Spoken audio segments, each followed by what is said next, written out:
میرے امام عرش مقام اللہ اکبر مکمل طور پر جو ہے وہ کربلا جانے کا بلکہ کوفہ جانے کا ارادہ کر لیتے ہیں. سب کو پتہ چل گیا ادھر حاجی منا جا رہے ہیں, ادھر اللہ اکبر رسول اللہ کا شہزادہ تاجدار کربلا کوفہ کی تیاری کر رہے ہیں. نام کوفہ کا ہے, جانا کربلا ہے. عبداللہ ابن عباس آتے ہیں, حسین نہ جاؤ, اللہ اکبر مجھے ڈر لگتا ہے, بچے کو پتا ہے تم شہید ہو جاؤ گے, مجھے ڈر لگتا ہے اس سفر میں شہادت نہ ہو جائے, صبر کرتا ہوں صبر نہیں آتا, آپ نہ جائیں. عبداللہ ابن عمر آئے, آپ نہ جائیں. کہا نہیں میں نے جانا ہے. پیشانی چوم کر کہتے ہیں اگر جا رہے ہو تو اے شہید ہونے والے شہید, اے اللہ اکبر, پیشانی چوم کر ابن عمر کہتے ہیں اے شہادت پانے والے شہید, میں تجھے اللہ کے سپرد کرتا ہوں. روتے ہوئے رخصت ہوئے. ابن زبیر کہتے ہیں نہ جاؤ, اللہ اکبر. سب کہتے ہیں.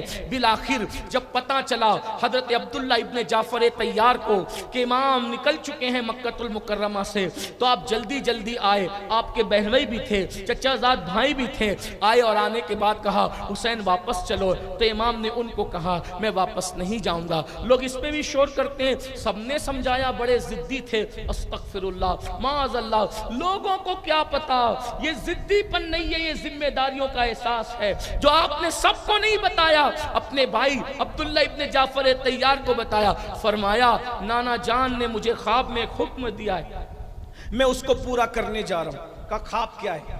کہا کہ مجھے اجازت نہیں ہے بتانے کی, بس مجھے حکم ہے کہ میں اس کو پورا کروں, اجازت نہیں ہے, اور جب تک میں حیات رہوں گا یہ خواب کسی کو نہیں بتاؤں.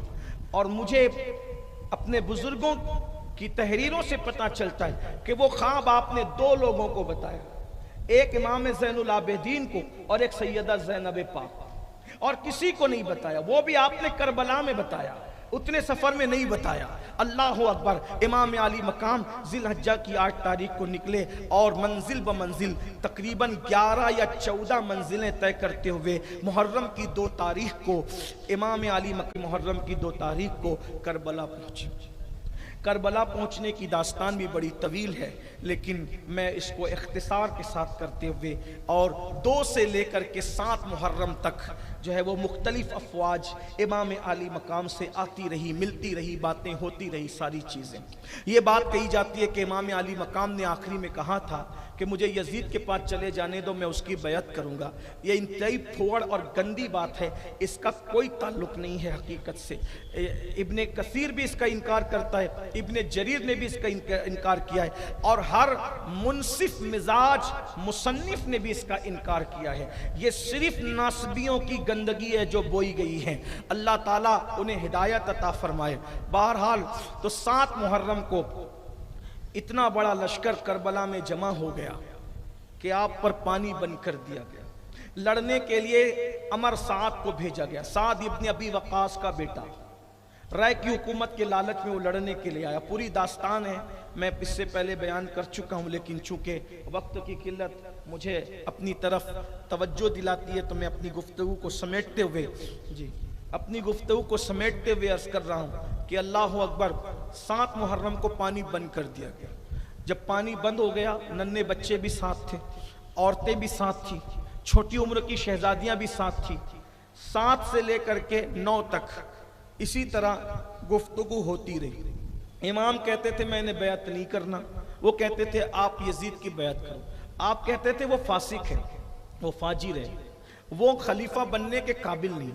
دیکھیے یزید سے اگر دین کی پہچان ہوتی تو آج ہم منہ اٹھا کے جی نہیں سکتے تھے دنیا میں, کیونکہ دین کی پہچان ہوئی کس سے؟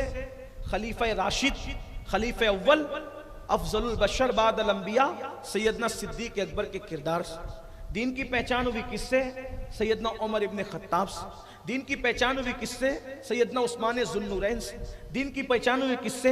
امام علی مرتضیٰ سے. دین کی پہچان ہوئی کس سے؟ بلال حبشی سے, ابو ہریرہ سے, حضرت سعد سے, سعید سے, طلحہ سے, زبیر سے. یہ دین کی پہچان کرانے والے لوگ. اگر اس کو امیر مان لیا جائے, بھئی پبلک کا اعتبار نہیں ہوتا لیکن امیر کا اعتبار ہوتا ہے. مثال کے طور پر ہمارے یہاں بیت جانے کے بعد بھی بگڑے سے بگڑا ہوا آدمی کتنا بھی بڑا شرابی ہو, کسی شرابی کے پیچھے نماز نہیں پڑھتا. شرابی بھی شرابی کے پیچھے نماز نہیں پڑھتا، زانی بھی زانی کے پیچھے نماز نہیں پڑھتا، جواری بھی جواری کے پیچھے نماز نہیں پڑھتا۔ مجھے بتائیں، جب شرابی، جواری اور پاپی لوگ بھی کسی پاپی کو امام نہیں بناتے تو آپ اندازہ فرمائیں وہ رسول اللہ کا شہزادہ، ان کے اپنے دور میں ان سے بہتر کوئی نہیں تھا، ان کے اپنے زمانے میں ان سے بہتر کوئی نہیں تھا۔ ابن عباس نے کہا حسین اس وقت آخری تم نواز رسول ہو، تمہارے سوا کوئی نواز رسول نہیں ہے۔ ان کے ہوتے ہوئے پھر آپ کی عمر بھی بڑی، آپ کا علم بھی بڑا، آپ کا نسب بھی بڑا، آپ کا حسب بھی بڑا، آپ کا حسن بھی بڑا، آپ کا تقوی بھی بڑا، آپ کی پرہیزگاری بھی بڑی، آپ کی اصل بھی بے مثال، آپ کی نسل بھی بے مثال۔ ایسی ہستی کے ہوتے ہوئے کسی طرح یزید کو خلیفہ بننے کا کوئی حق تھا؟ ہرگز حق نہیں تھا۔ لیکن کوئی حکومت کا جھگڑا نہیں تھا، اس لیے کہ ارے حکومت تخت پر بیٹھنے کا نام ہے، حکومت لوگوں کو پھر حکومت کرنے کا نام ہے۔ اللہ اکبر! کیا کوئی ایسا حاکم بھی دیکھا ہے جو مرنے کے بعد بھی حکومت کرتا ہو؟ حسین تو وہ ہے جو ماں کی گود میں دودھ پیتے تھے تب بھی لوگوں کے دلوں پہ حکومت کرتے تھے، اور آج دنیا سے بذائی تشریف لے گئے ہیں، آج بھی میرا حسین بادشاہ لوگوں کے دل پہ حکومت کرتا نظر آ رہا ہے۔ یہ نہ ختم ہونے والی حکومت اللہ رسول کی طرف سے دے دی۔ حکومت تو ان کے گھر کی کنیز ہے، ان کے گھر کی کنیز ہے حکومت، وہاں تو بھیک میں حکومتیں دی جاتی ہے۔ یہ محمود غزنوی ہو یا کوئی بادشاہ ہو، یہ جوتیاں بردار ہے اس خاندان ذی وقار کے۔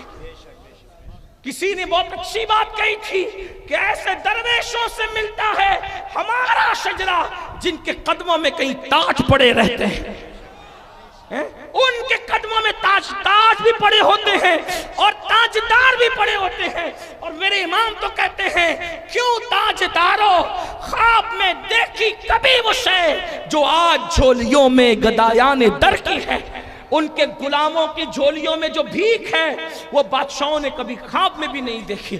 اس لیے کبھی ایسی بات نہ کرنا بچوں جیسی بات، بلکہ بچے بھی ایسی بات نہیں کرتے، پاگلوں جیسی نہ کرنا، پاگل بھی ایسی نہیں کرتے، کافروں جیسی نہ کرنا، کافر بھی ایسی نہیں کرتے۔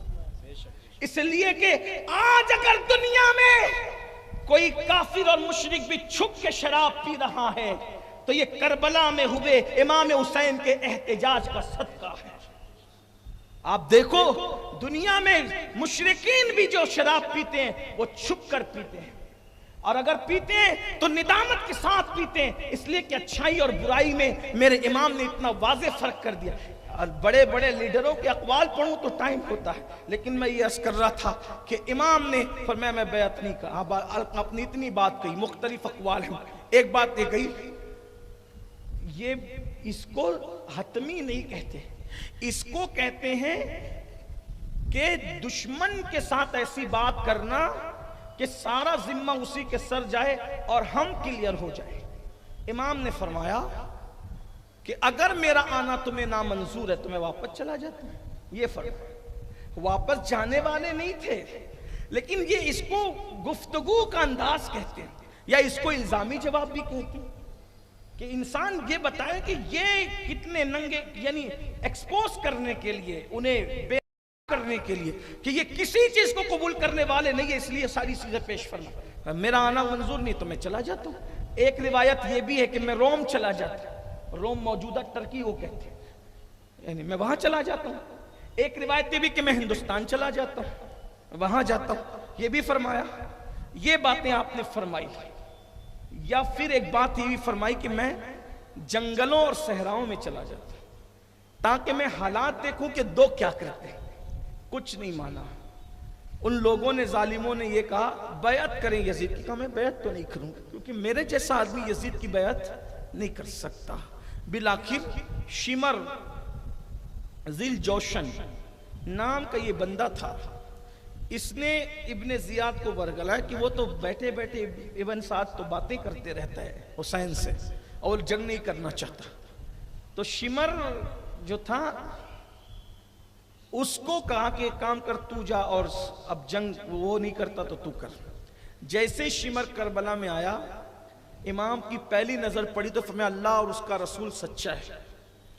تو لوگوں نے پوچھا آپ کیوں؟ فرمایا کہا کہ میرے نانا نے مجھ سے کہا تھا کہ میں خواب دیکھتا ہوں کہ ایک کوڑی جس کو سفید داغ، ایک کوڑی چکورا کتا میرے خون میں منہ ڈبو رہا ہے، یہ وہی ہے۔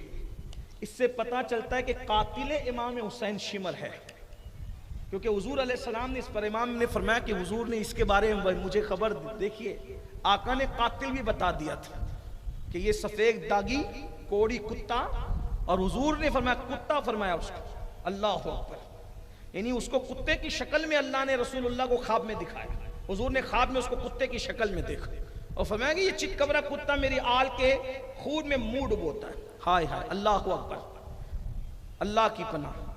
پھر اس کا کوئی رشتہ تھا حضرت سیدہ ام البنین سے۔ یہ ام البنین جو تھی یہ بنو کلب کی ایک خاتون ہے جن کا نام خود بھی فاطمہ ہے، اور یہ مولا علی کی بیوی ہے، بڑے بہادر گھرانے کی خاتون ہے۔ تو شمر کا کوئی رشتہ بہت دور کا وہاں سے ملتا تھا، تو اس نے حضرت عباس ابن علی، اسی طرح عبداللہ ابن علی، اسی طرح جعفر ابن علی، محمد ابن علی، یہ شہزادوں کو آواز لگائی اور کہا ام البنین کے جتنے بچے ہیں ہم تمہیں امان دیتے۔ حضرت غازی عباس نے کہا تجھ پہ بھی لعنت اور تیری امان پہ بھی لعنت، رسول اللہ کے نواسوں کو قتل کرے گا اور ہمیں بچائے گا، ہم اس زندگی پہ لعنت کرتے ہیں جو آل رسول کی بے وفائی کے ساتھ ہو، ہمیں کوئی تیری امان نہیں چاہیے، اپنی امان اپنے پاس رکھ۔ اور اس کے بعد پھر 90 تاریخ کو جنگ چھڑ گئی۔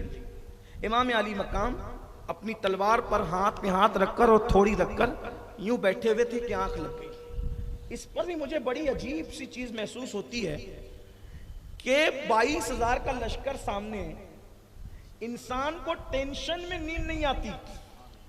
مولا حسین کتنے پرسکون تھے کربلا میں کہ لوگ ٹینشن میں بستر پہ نہیں سو پاتے، اور میرا مولا بیٹھے بیٹھے سو رہا ہے۔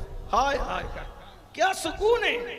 اسی کو کسی کہنے والے نے کہا ہے حسن کے 100 لباس ہے، حسن کے 100 لباس ہے، پھر بھی وہ مطمئن نہیں، عشق پہن کے مست ہے۔ یہ ایک دریدہ پیرہن جو عشق پہن لیتا ہے وہ مست ہو جاتا ہے۔ آپ نے تلوار پہ ہاتھ رکھا اور آنکھ بند ہو گئی۔ جب شور و غل کی آواز آئی تو آپ نے آنکھ کھولی تو غازی مولا عباس قدموں میں بیٹھے ہوئے اور سر کی طرف سیدہ زینب پاک کھڑی تھی۔ پوچھا کیا ہوا؟ کہا حضور وہ لڑنے کے لیے کہہ رہے ہیں۔ فرمایا لڑائی تو ہونی ہے، جب تو ہونی ہے، ان سے کہہ دو آج نہ لڑیں، کل لڑیں گے، کل جنگ ہوگی، لڑائی تو ہونی، جنگ تو ہونی ہے۔ یہ تو میرے خون میں اپنی انگلیوں کو ڈبوئیں گے کیونکہ میرے نانا نے مجھے بتایا۔ ان سے کہہ دو کل عاشور ہے، 10ویں محرم ہے، اور 10ویں محرم کی یہ مبارک شب ہے، ہم کو عبادت پسند ہے، ہم اس پہ عبادت کرنا چاہتے ہیں، ایک رات کی مہلت دے دیں۔ بہرحال مہلت لے لی۔ آپ کو بھی کہتا ہوں آج کی یہ شب ہے، اس میں درود پڑھ لو، کچھ نمازیں پڑھ لو، کچھ عبادتیں کر لو، کچھ تلاوتیں کر لو، یہ بھی سنت ہے بزرگوں کی۔ بہرحال تو میرے امام نے مہلت لے لی، انہوں نے مہلت دے دی، اور ادھر سورج غروب ہوا، ادھر شراب و کباب کا دور چلنے لگا۔ ادھر میرے امام نے ایک کرسی تھی سیاہ لکڑی کی، اس کرسی پر امام بیٹھ گئے، خیمے میں سب کو جمع کیا، اور جمع کرنے کے بعد میرے مولا نے خطبہ دیا، امام پاک نے خطبہ دیا۔ خطبے میں یہ تھا اللہ کو اس کی تعریف، ساری خوبیاں اللہ کو جس نے ہمیں ایمان دیا اور ہمیں نبی کی اہل بیت میں پیدا کیا، نبی کے گھر والوں میں ہمیں بنایا، اور پھر اس کے بعد اسی طرح حمد بیان کرنے کے بعد حضور پہ درود پڑھنے کے بعد فرمایا دیکھو مجھے یہ نہیں پتا کہ میرے گھر والوں سے زیادہ کسی کے گھر والے وفادار ہیں، الحمدللہ جتنی وفا میرے گھر والے کرتے ہیں شاید ہی کسی کے گھر والوں نے کی ہو، میرے یار جتنے میرے وفادار ہیں شاید ہی کسی نے کی ہو۔ فرمایا دیکھو وہ میری خون کے پیاسے، اگر وہ مجھے پائیں گے تو تمہارے پیچھے نہ آئیں گے، اس لیے میں تم سے کہتا ہوں کہ رات کا وقت ہے، ایک بندہ میرے گھر کے ایک فرد کا ہاتھ پکڑے، ایک اونٹ لے اور خاموشی سے چلا جائے، چلے جاؤ، سب چلے جاؤ، بیویوں سے کہا تم بھی چلے جاؤ، گھر والوں سے کہا تم بھی چلے جاؤ، بیٹوں سے کہا تم بھی چلے جاؤ، بیٹیوں سے کہا تم بھی چلے جاؤ، وہ میرے اکیلے کے خون کے پیاسے ہیں، جب وہ مجھے دیکھیں گے یہاں تو تمہارے پیچھے کوئی نہیں آئے گا۔ اور ایک طویل خطبہ دیا جس سے پورا خیمہ رو پڑا۔ امام نے فرمایا چراغ جل رہا ہے، اس کی روشنی میں اگر تم جانا نہیں چاہتے تو میں چراغ بجھا دیتا ہوں، اندھیرے میں چلے جاؤ، میں کسی کو نہیں دیکھ رہا ہوں اور میں کسی کے بارے میں کوئی شکایت نہیں کروں گا، یہ میری اجازت ہے، سب چلے جاؤ۔ لیکن وفا کا درس سیکھنا ہے تو کربلا سے سیکھو۔ آج کوئی بھائی کسی بھائی کا نہیں ہے، آج کوئی بہن کسی بھائی کی نہیں ہے، کوئی بھائی کسی بہن کا نہیں ہے، ہائے ہائے تباہی ہے، بربادی ہے، معاشرے کو آگ لگی ہوئی ہے۔ لیکن کربلا کیا بتا رہا ہے؟ اللہ اکبر۔ امام نے چراغ بجھا دیا اور تھوڑی دیر کے لیے آپ خاموش بیٹھ گئے اور پورے خیمے سے سسکیوں کی آواز اٹھ رہی تھی، دیر تک سسکیوں کی آواز اٹھی۔ پھر امام نے اب چراغ تو خود ہی بجھایا تھا، جلانا خود تو نہیں تھا، کسی نہ کسی کو تو جلانے کے لیے کہنا تھا۔ میرے مولا کو کتنا اعتماد تھا اپنے بھائی پر۔ اللہ اکبر۔ فرمایا میرے غازی اٹھو اور جلدی سے چراغ جلا دو، یعنی کہ گویا امام بتا رہے ہیں کون رہے گا کون نہیں رہے گا گارنٹی ہو نہ ہو، لیکن کوئی جا سکتا ہے مگر میرا غازی مجھے چھوڑ کر کے نہیں جا سکتا۔ غازی نے چراغ جلایا، کوئی ایک بندہ بھی نہیں گیا، کوئی ایک بندہ بھی نہیں گیا اور سب روتے، کوئی کھڑے ہو کے کہتا جب تک کہ خون کا ایک قطرہ بھی ہے آپ پہ نثار ہے، کوئی کہتا ہے مولا جب تک کہ ہمارے وجود زندہ ہیں آپ کی نالین پر بھی غبار آنے نہیں دیں گے۔ سب اپنی اپنی عقیدتوں کا اظہار کر رہے تھے۔ بیویوں سے کہا تم چلے جاؤ۔ سیدہ شہربانوں نے کہا لعنت اس زندگی پر جو آپ کو چھوڑ کر جانے میں ہے، مجھے کوئی آرام نہیں چاہیے۔ اللہ اکبر۔ جس شوہر کے ساتھ راحتیں گزاری ہے، جس سکون میں زندگی گزاری ہے، اس کو مصیبت میں چھوڑ کے جائیں گے تو فاطمۃ الزہرا کو کیا منہ دکھائیں گے؟ بالآخر امام نے سب کو دعائیں دی، سب کو کہا اپنے اپنے خیمے میں جاؤ، عبادت میں مصروف ہو جاؤ۔ صبح جنگ کرنا ہے اور رات کو عبادت ہو رہی ہے، کوئی سو نہیں رہا ہے، پتہ نہیں کیا لذتیں اٹھائی سجدوں میں، تلاوت میں کیا لذتیں اٹھائی۔ اب صبح آئی، اللہ اکبر۔ جیسے صبح طلوع ہوئی تو آج کی صبح کچھ الگ تھی، کچھ انفرادی تھی۔ میرے مولا نے فرمایا فجر کی اذان میرا علی اکبر دے گا۔ ہائے ہائے ہائے، ہم شبیہ پیمبر تھے تو ہم سوتے پیمبر بھی نظر آتے تھے۔ ہم سوتے پیمبر مطلب اللہ اکبر رسول اللہ کی طرح کی تصویر تھے تو آواز میں بھی کچھ مشابہت تھی۔ اللہ اللہ۔ 18 سال کے کڑیل شہزادے میرے مرشد سرکار امام علی اکبر نے اذان پڑھی۔ اذان پڑھنے کے بعد نوجوانان جنت کے سردار امام حسین نے نماز پڑھائی۔ اللہ اکبر۔ کیا لطف آیا ہوگا جس کا مؤذن اتنا پاورفل ہو اور جس کا امام اتنا پاورفل ہو، اس فجر کی نماز کو کیا نام دیا جائے؟ اقبال نے اسی لیے تو کہا تھا الفاظ و معانی میں تفاوت نہیں لیکن الفاظ و معانی میں تفاوت نہیں لیکن ملا کی اذان اور مجاہد کی اذان اور۔ یہ کس مجاہد کی اذان ہے؟ اللہ اکبر۔ 18 سال کے کڑیل، اس کے بعد صبح ہوتی ہے اور دونوں طرف کے لشکر ترتیب پاتے ہیں۔